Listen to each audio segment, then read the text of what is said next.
This is a test of the emergency alert encoding system and the NOAA weather radio alarm. During potentially dangerous weather situations, specially built receivers are automatically activated to warn of the impending hazard. Tests of these receivers are normally conducted by the National Weather Service every Wednesday between 11 a.m. and noon.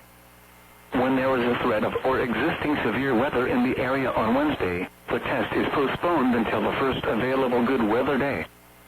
Reception of this broadcast and the warning alarm will vary at any given location. This variability, normally more noticeable at greater distances from the transmitter, will occur even though you are using a good quality receiver in perfect working order.